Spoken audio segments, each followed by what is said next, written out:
Professora de letras, né? Povo missioneiro, o portal Rádio Cidade S.A. Primeiro quero agradecer aos milhares de telespectadores que nos honraram com audiência na matéria que gravei sobre as questões da reforma previdenciária. Foi um grande sucesso de telejornalismo. Obrigado pela audiência dos senhores e das senhoras. Eu estou hoje aqui sob a coordenação do nosso amigo jornalista Jairo Ferreira com a professora Natália Clísio, que é doutora em literatura brasileira, autora desta obra que é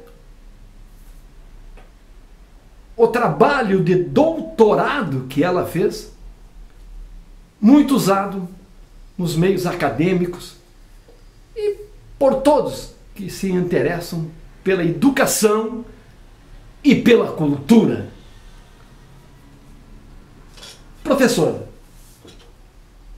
constatei esta semana que a senhora é muito bem relacionada, bastante conhecida, inclusive elogiada pelo trabalho que realizou em Santo Ângelo, na região, que resultou na sua ida para a Polônia, nas terras longínquas da Polônia, numa saga educacional, cultural, que nos chama muita atenção e que nós precisamos revelar, contar para toda a nossa comunidade esta bela história de uma professora que é cidadã honorária de Santo Ângelo, que nasceu ali em Guarani das Missões, trabalhou em Cerro Largo, e que pelo trabalho desenvolvido aqui na capital das Missões, ganhou o título de cidadã missioneira. E tem uma parede aqui cheia de diplomas e de honrarias.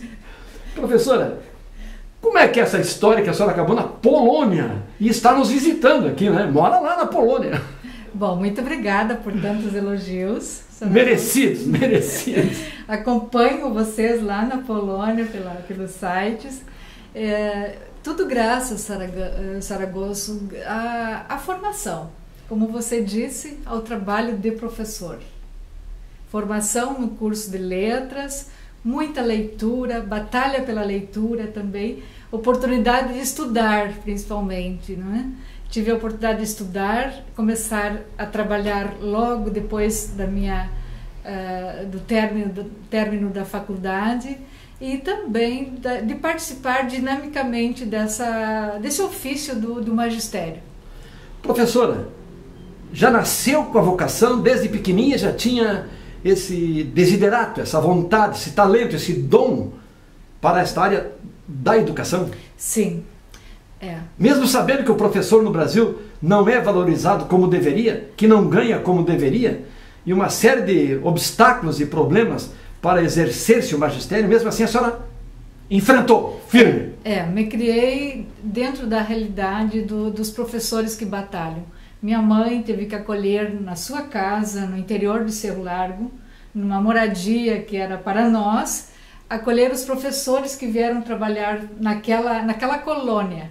Então eu acompanhei desde pequena essa luta, essa batalha. Eu sabia que não é fácil ser professora, mas também eu via com que paixão esse trabalho pode ser feito e com que grandeza, com quanto a gente consegue humanisticamente cooperar na construção do ser humano. O que fez a diferença que a senhora conseguiu trabalhar na Polônia e, pelo que a senhora me contou, inclusive via Itamaraty. Que história é essa? Como é que aconteceu isso? Inicialmente... Por que aconteceu isso? Bom, a escolha pelo curso de letras foi fundamental. Então, o mundo dos idiomas, ele te oferece universos.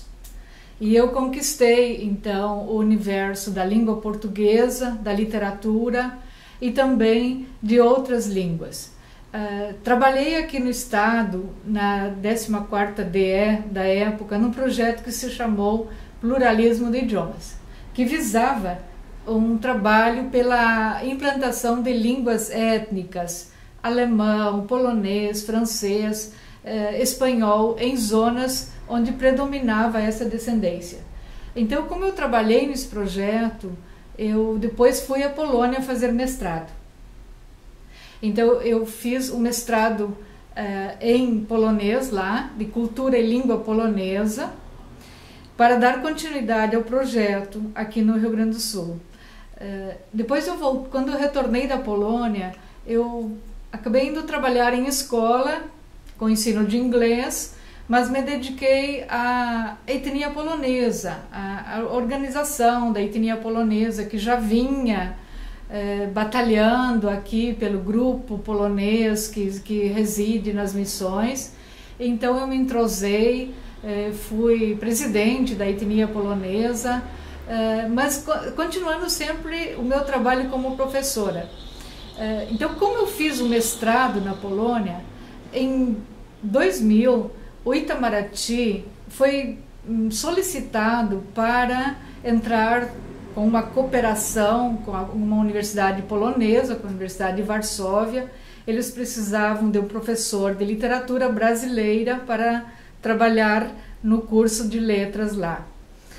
O Itamaraty publicou um edital, não houve nenhum candidato. E num dia, mais ou menos... Num abençoado dia.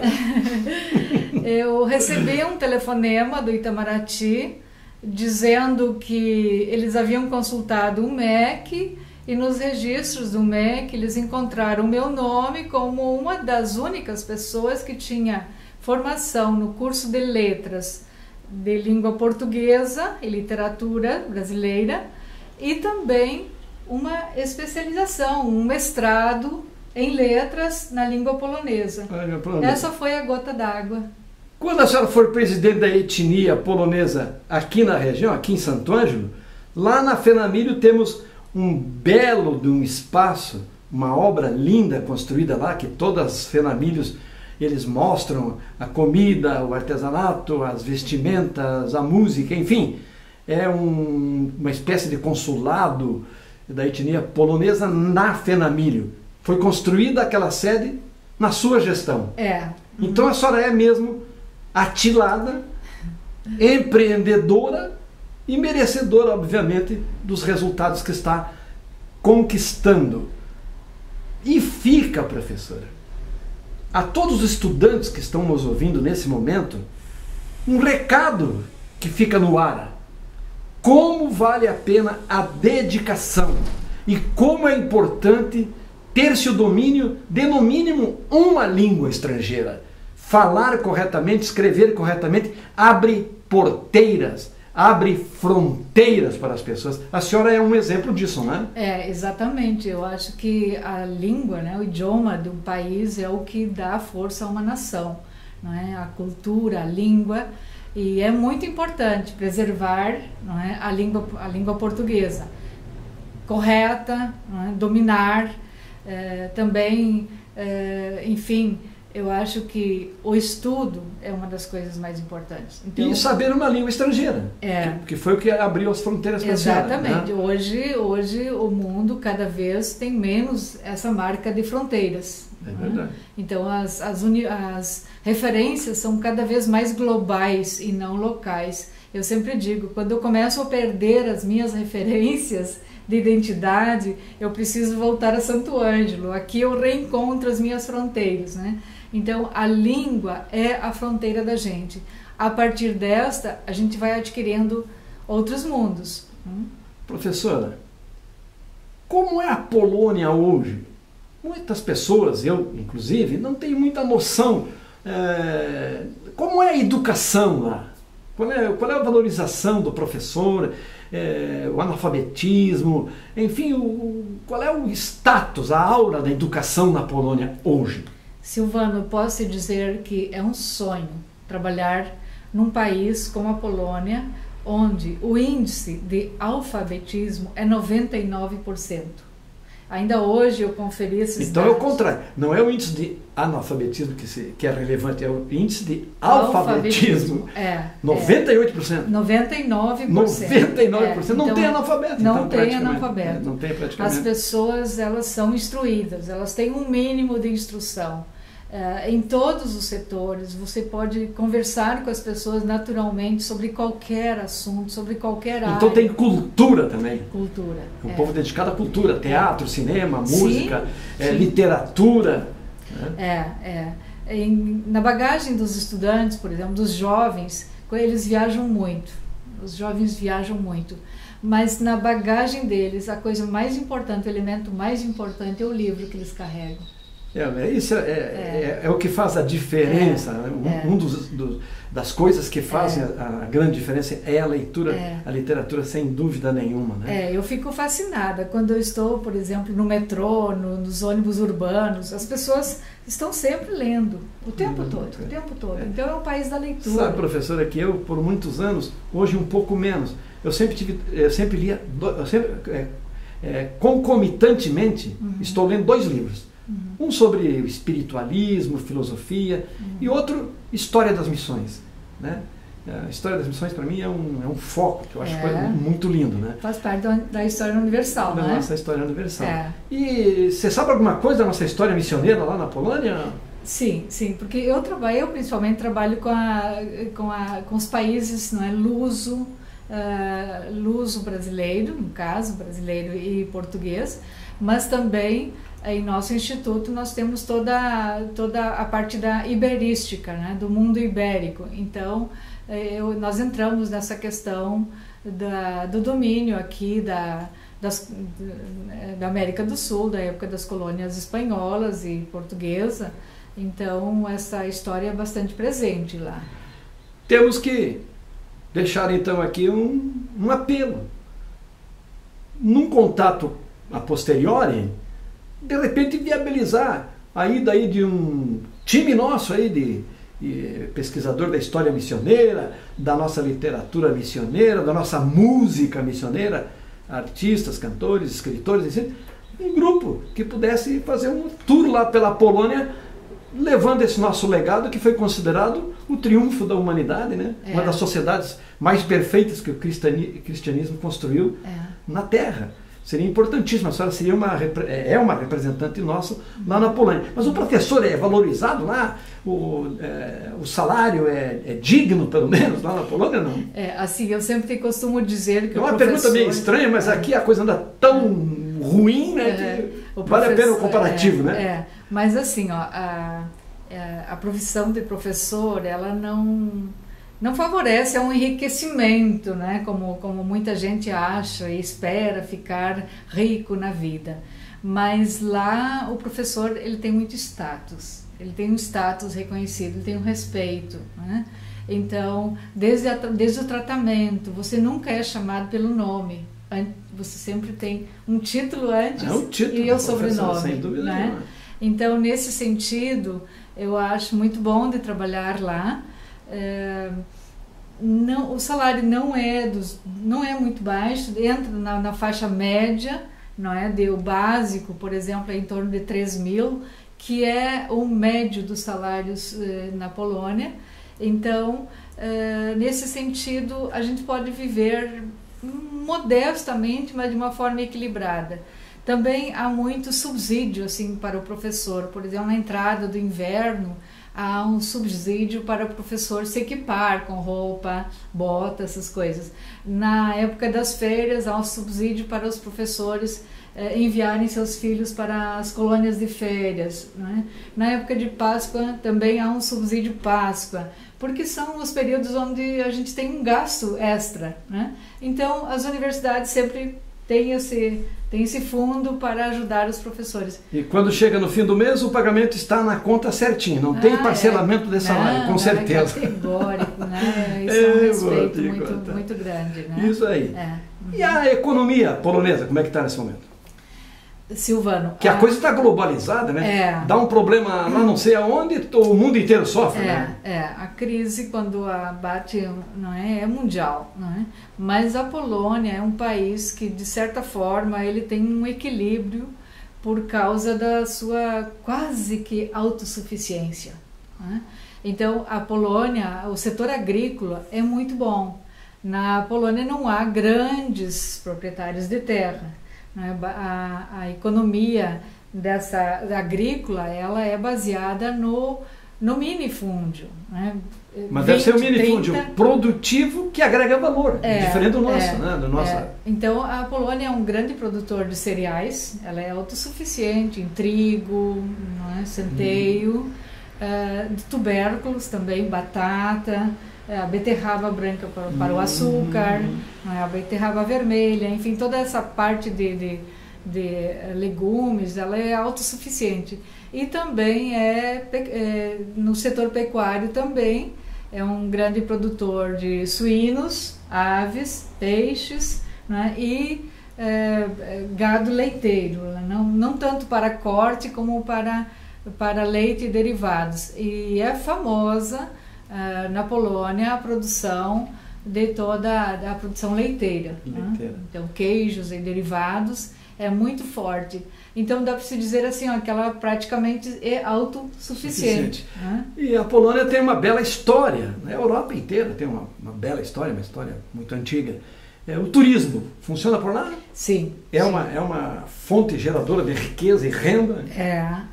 E está bastante ligado a questão da definição das estações. Então, o turismo de inverno, por exemplo, hoje estão começando as Olimpíadas de inverno e a Polônia tem uma participação muito grande lá dos atletas nas Olimpíadas.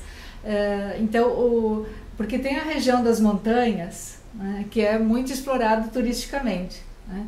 Então, o turismo é bastante ligado a cada estação do ano. Turismo de inverno, tem o turismo religioso também, que tem os santuários, né? Tem as cidades históricas, não só ligadas à Segunda Guerra Mundial, mas a Polônia tem 1150 anos. A Polônia teve Papa, né? O Ratzinger. Esse aí? Não, João Paulo II. João Paulo II? É Karol Wojtyła. Karol Wojtyła, isso, não era o Ratzinger. O Ratzinger substituiu. Isso mesmo, João Paulo II. Uma lenda de Papa, né? Que agora parece que está sendo santificado, já foi santificado pela Igreja Católica. Aliás, nós temos, a Igreja Católica tem essa representação muito forte, né? Agora o Papa Francisco também, fenomenal, né? Sem dúvida nenhuma. É interessante isso, né? Como a Europa sabe lidar com o turismo, né? Lá eles têm um muro, uma pedra, que aconteceu alguma coisa extraordinária ali, eles criam um evento. Sim. Eles criam uma cena, uma rede hoteleira, um parque temático, daquilo ali que parece quase nada, eles fazem acontecer alguma coisa e traz divisas no turismo, né? Nós aqui na região das Missões temos 3 mártires do Carol, não é um, é 3, né? Temos as catedrais jesuíticas, 7 povos das reduções, uma história que foi estudada por Voltaire, por Montesquieu, por Paul Lafargue, enfim, conhecida no mundo inteiro, e não conseguimos deslanchar o turismo aqui, né? Eu me sinto penalizado dessa situação de termos um tesouro nas mãos que não sabemos lapidar, né? Certamente que na Polônia não é assim a coisa, ela deve funcionar. Né? E o Brasil, paisagisticamente, é maravilhoso e ainda falta muito amadurecimento nesse sentido, né? Como eu te falei lá, se vive muito as estações, né?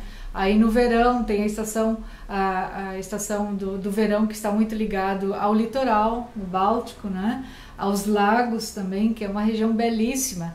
às florestas, aos bosques e aos parques. Cada cidade tem um parque, no mínimo, né? Então os parques são belíssimos, belíssimos e geralmente cuidados, né? Exatamente. Aqui no Brasil nós temos tudo isso ao natural, né? Só falta cuidar e agregar valor e transformar em indústria turística, né? Falta criatividade, incentivo, visibilidade, enfim, uma série de coisas, infelizmente, mas haveremos de chegar lá. Para encerrando o nosso trabalho, que o Espaço Televisão é curto, um agradável diálogo com a senhora aqui. Fala com tanto entusiasmo da Polônia que algo me chamou a atenção. A missioneira vira polonesa e fica por lá, ou o coração vai voltar para a famosa terra das missões? O sagrado chão colorado. Gremista também, né? No sentido da terra vermelha. Sim. Bom, é uma pergunta que também me faço, Saragossa, porque eu já sou polonesa, tenho cidadania polonesa também. Então eu fico dividida entre, quando estou aqui tenho saudades de lá, quando estou lá sinto saudades daqui. Então fico nesse vai e vem e estou vivendo o momento, assim, sem me preocupar muito com o depois. Quantos anos está lá? 17 anos. 17 anos, é muito tempo, né? Então deixo nas mãos de Deus, Ele que decida, não é? No momento está muito bom pertencer a esses dois universos, ao brasileiro e ao polonês, são dois países maravilhosos. Me sinto muito feliz, Saragossa, pela oportunidade. Porque né? na realidade hoje o mundo está aproximado, né? Via os meios de comunicações, tu tem acesso com todo mundo online a qualquer instante, né? E uma viagem daqui à Polônia, o que? 12 horas? 12 horas. E na verdade tu pode morar lá e aqui. Exatamente. Né? 12 horas não é grande tempo que não se possa cobrir rapidamente. Justamente, eu aprendi isso quando eu estava fazendo mestrado lá, que eu via os meus professores viverem ali como cidadãos poloneses, mas também eles pertenciam a outro país, porque eles pesquisavam em outro país, eles tinham esses contatos acadêmicos com outros. Então me abriu, né, os olhos para nesse sentido, né? A gente pode pertencer a dois ou mais mundos. Sem dúvida nenhuma. Professora, o portal Rádio Cidade S.A., em nome do nosso amigo Jairo Pereira, que é assistido aí de 500 a 600 mil pessoas por mês, já atingimos os índices passou dos 16 milhões de pessoas que acessaram o portal até hoje.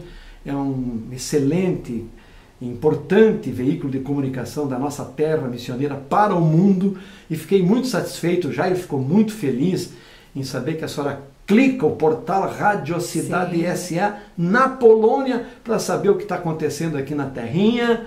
Né? A gente agradece muito a sua especial gentileza, atenção, e esse vídeo certamente será assistido, degustado e aproveitado por milhares de pessoas. A senhora dispõe aí de 1 minuto para suas considerações finais e até a próxima ida e volta. Exato. Eu agradeço, sobretudo, ao carinho que a imprensa missioneira tem dedicado a mim, a minha profissão, aos passos que eu tenho dado desde quando me formei.